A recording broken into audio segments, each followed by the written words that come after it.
Hi Virgo, welcome to your quantum reading, whatever. This is for Virgo Sun, Moon, or Rising. Welcome to Crosswatchers. Crosswatcher, if you're dealing with a Virgo, message could be for you, so take it however it resonates with you and your situation. Keep in mind these are general and timeless readings. All my information down below in the description box. Website link. You guys can sign up for courses. You can also follow me on Instagram. That also is down below. And thank you guys so much for liking, subscribing. Thank you for all the ways you've supported the channel. But more importantly, Happy New Year! We made it to 2023. Wow, this is a weird year. It's like time was slow and fast all at the same time. So, glad to see you guys are still here, and I really hope that 2023 is amazing and goes like there's progress and you guys get blessings. And let's dive in. All right. Wow. I have literally never seen this card pop out in any of the readings. Could be significant or not. So we have two different things that are coming in here. We have thinking, and then we have the difference between the ethers. Now, ethers are prevalent in, many different practices like yogic and obviously in the archetypes. So there's a difference between whatever you're navigating through right now. There's a significant difference between what your thinking mind conjures up and what comes in what seems like from the ethers. So this could be when you're able to quiet your thinking, which I've seen this actually pretty potently. If certain situations come up in your experience, possibly with maybe something emotionally charged, which would take you more into your thinking, because maybe you're cognitively trying to navigate a situation, and there is a difference between what you're analyzing and between what will come in when you're able to quiet the thinking, because maybe the thinking is becoming overactive because something is emotionally charged, or that's just how you're navigating a situation normally. But what comes in, this is why, if you have some kind of practice in place where you're able to quiet your thinking, like maybe you have a meditation practice, or maybe you do a sport, or something significant that takes you out of your thinking, like it could be an art thing that you become in the flow, and then you gain access to what would be considered the ethers. It's pretty much just like insights that come in that are completely different, and that feels like it is somehow connected to the situation that you're dealing with, that your thinking is only going to be limited. Do you see this? How it's like there's a portion of this, so your thinking is only going to be able to analyze the situation or get you so far, and then you have to allow something to come in from a higher energy, whatever that looks like. So let's see what it's talking about. Okay, you have the Seven of Cups. So it's either that you have a lot of choices and options, because it can be you're looking at an opportunity, but speculation is there. So yeah, you could be thinking a lot about some different options that you have, either in people. You could have a lot of options in love. You could have maybe there's a bunch of different opportunities that are being placed in front of you, and you're trying to see. The Seven of Cups is always that you're trying to make sure that the option you're choosing isn't the snake, right? Because this is what is all about the choices. They're like different vibrations. Some could be reflective of old patterns that you feel like you've left behind, and you're being placed with choices, and you're making sure that you navigate it correctly, or you want to make sure you're choosing the best option for yourself. Yeah. So it feels like to me there's a resolution coming in because you have the Six of Swords. So if there was recently, this could have been a lot of energies that were coming into your experience with the Seven of Cups. If this is multiple people you were dealing with, maybe you've been trying to look for an opportunity in some way, but you have this world thing. Look at this. See how the world is at the bottom here? So you could be looking for expansion at this time, or to move beyond your current process. Because maybe there are certain energies you've been dealing with, and you could be looking like at different cultures or international in some way, and there is where something is going to present itself with the Ace of Wands. Ambition and willpower. So feels like that's what's coming in. You could be feeling very ambitious at this time, or you're wanting to pursue your ambitions. I don't know what that looks like, but something could be coming in. Oh, see, look at the thinking. Wow. Okay. Well, don't get too in your head. So you could be dealing with an Aquarius or a Capricorn. All right. I don't know if this is a very polar opposite energy because you have Uranus and Saturn. So it feels like to me that if you're dealing with a codependent energy, all right, you also could have an Aquarian. It's either you or you're dealing with a person here that's dealing with this situation, and you guys have to kind of navigate how that is playing out in your experience. But recent past is some kind of I don't know if there was just like over analyzing. This could have burned you out. Eight of Swords and the Nine of Swords. Okay, because maybe there's some shadow energy in this. Hold on. Where are the cards? There we go. All right. I'm not sure how I feel about the King of Wands next to the Devil. Oh, that's Mars retrograde Gemini. You bring it up constantly. I apologize. So there's the King of Wands. All right. Wow, these are actually really positive. Okay, we have the Six of Pentacles next. We have the Ten of Pentacles on the other side. Nice. Progress. Things are moving in a positive direction. Here's where we get a little bit on a different side of things. So in the blockage position, we have the Three of Swords and the Five of Wands, which can be someone dealing with a third party energy, whatever that looks like. And this Five of Wands can be competition, jealousy, I'm not totally sure, but this could be some kind of conflict. I don't know exactly how this is playing out. It's either in your current situation. Let me get into this. In the mind is the Eight of Cups, which is walking toward a dream or wish fulfillment, and then your final outcome is the Nine of Cups. All right. Two of Swords. Okay. It feels like to me there's a little bit of back and forth, and sometimes the way I read this card specifically, it can either be a shapeshifter or there's like different elements of this. This can be a Jekyll Hyde, or this can be a person here that is dealing with like CPTSD symptoms, like cognitive dissonance.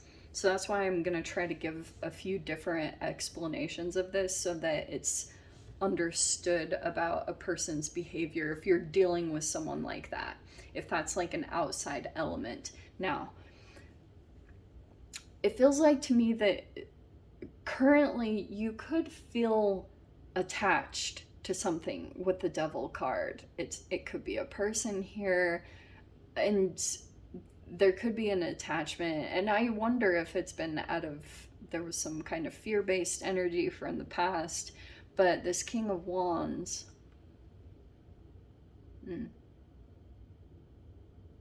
somewhere integrated into this situation is the Mars retrograde Gemini energy is different manifestations, and they're happening progressively up until about January 12th. That's when Mars will go direct. So it can be Mars that expresses itself as the toxic masculine, or the exploitative Mars type warrior energy. That's why I was like, okay, yeah, that's perfect. Because there could be a person here that's operating more in their shadow, and there's a person here climbing their way out. You could be take whichever situation you apply in, because there are 3 in here. Okay, so there's multiple people that you could be dealing with, and it feels like to me you're still navigating the clarity and the truth of this situation. And this is tricky to deal with. And if you guys are feeling confused, that's probably why. Because if you've got if you've got a shapeshifter in the mix, which means that there's a person that at the bottom of them, this is cellular stuff. So if a person lacks self-discipline, which is Saturn. Saturn is a taskmaster, and then Uranus is the rebellion. So pretty much what this is talking about, if you've got a person here that is in some form of self-denial, which can also be 2 of Swords, like this person isn't quite disciplined, but it could be because there's another element, like a domination, or this can be even sexual control, and that's what's coming up to the surface in some way integrated into this process. The Uranus, the star energy, is the rebellion. So you're either rebelling in a situation, or you're dealing with a person that is, it could be in the limelight with the star card. This is a person that has spotlight on them in some way, but the driving force of it is the fuel of this energy behind the scenes. So this is causing a lot of, this is causing some kind of breakthrough, or it's like whatever shadow is being activated here, it's like this will cause you to go and seek out opportunities, go into different environments. Pretty much what I'm trying to get at is that this situation is fueling you to go out, maybe go beyond your current limitations, and you might be doing it through self-discipline.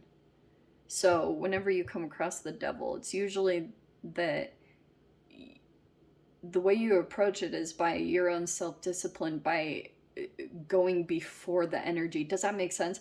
So for example, sometimes I've been in environments where when I was dealing with a codependent or overly controlling energy, I would look at the elements of their process and then put more restriction on myself to come into a higher vibration. That is such a generalized way to say it, but I don't want to say too many details because I don't want you guys to get too outward focus on like someone else's process and disconnected from your own.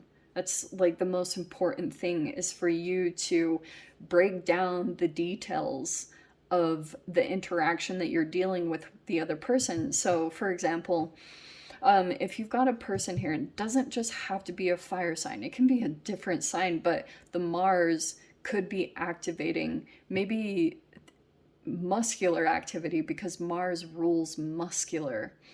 And what's tricky about this situation is there is a person here that if there was any kind of, you wouldn't be able to see this person. This person will only really show themselves to the scapegoat. Okay, so this is more in intimate connections. And on the outward surface, this person would appear to be very charismatic, liked by everyone. So there's a disbelief element, or a person here that sees all this stuff going on behind the scenes, but nobody else really does. So that's why this person is able to shift back and forth, which is why I brought up that element too. Now, this is gonna push you to some different situations. The Six of Pentacles, I don't know where you fall into this at all, Virgo. I don't know if you're the one dealing with this. It could be a toxic masculine energy. They're full force right now. So as far as action taking, it's all underlying and it's very subtle, but they could be affecting mental stuff. And this is not to be taken lightly, because there are different degrees and levels of the Eight of Swords. There's overthinking, there can be anxiety, restless nights, lack of sleep, or it turns into the extreme of panic attacks, or like even mental health issues that are much more extreme. So it's not to be taken lightly as far as boundaries that need to be put in place. Like this, I would say, is a bullying. And it feels like to me there's help coming into the situation. There's a lot of stuff happening more in the ethers rather than a lot of productivity happening from thinking. I don't think that that's really helpful in the situation.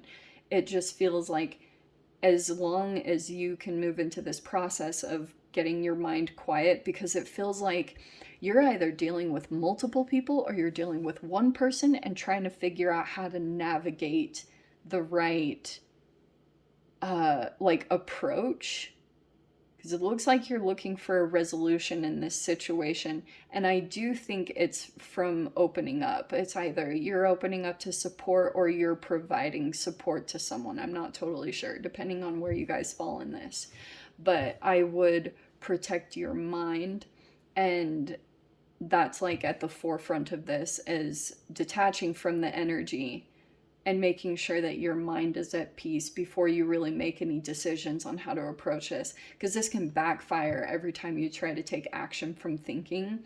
That might not be the approach to take. It might come from, like I said, the ethers on the next approach. Or that Seven of Cups is like you're trying to emotionally or thinking wise look for the right avenue that's going to open up this situation into your resolution or whatever.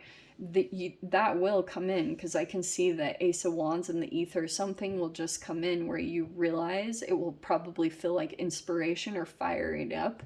You just have this spark. Ace of Wands really does feel like, ooh, it feels like electricity in your body. That it's like nothing would keep you from this. It's like your body just goes into, there's no hesitation within you. And I think once you hit that, that's gonna drive a lot of this process. I do think that there's support coming in, or you're connected to either family or what feels like family. Ten of Pentacles is like a structure set in place, a position of stability and power. I do think that's going to anchor you and help you to navigate this situation, but there's a lot of stuff. It's a lot going on behind the scenes, and it really does need a kind of finesse. But the ironic thing is that this could just be contrast coming into the experience and pushing things in a general direction, so you maybe have the courage to walk away from something. Eight of Cups is in your mind, which is what, like, something could be happening timing wise. You could be feeling like it's time to walk away from a situation and go toward a wish fulfillment, whatever that looks like for you. But it looks very like you have a lot of willpower right now to go towards this. Something could be appearing to be possible at this time, and the more that you're open to the ethers or these answers that just come in, and the more you take action on them, you're gonna keep finding yourself in like easing a situation or coming into some kind of wish fulfillment. Okay, beautiful outcome though. This is one of those typical physics readings that the amount of shadow that you experience here, oppressive energy, where you feel kept down or disconnected from your happiness, wish fulfillment, means it's physics, it's a pendulum swing. That's the amount of high vibrational energy that you're going to come into on the other side, which always makes me curious. This does feel very dark, like, and the light is going to keep coming into the situation. There could be an Aquarian type energy that's helping to see that, but there's always like this curiosity element. Don't you want to see what's on the other side? I know I'm curious, like what's been going on in the collective. I have a huge curiosity about the pendulum swing because it's a natural process. There's literally like a quantum physics or mathematical approach to this, that periodically we will go through these like dark renaissance or dark periods throughout civilization, and then there's like this really positive energy that takes place. Hopefully that's what happens. I do think there's a lot of positivity here and there, um, helping to see the light in this situation, but you're gonna get something good out of this. So stick with it. But be cautious of these. I don't know if they're third party situations or there's some conflict here. Okay. Um, yeah. Let me dive into the extended. This was such a long reading. If you guys want to join me over there, feel free. Go down below, click on the Vimeo link, see it over there. But Virgo, if this is where we leave things, I'm sending you so much love, wishing you all the very best, and I will see you in your next reading. Take care.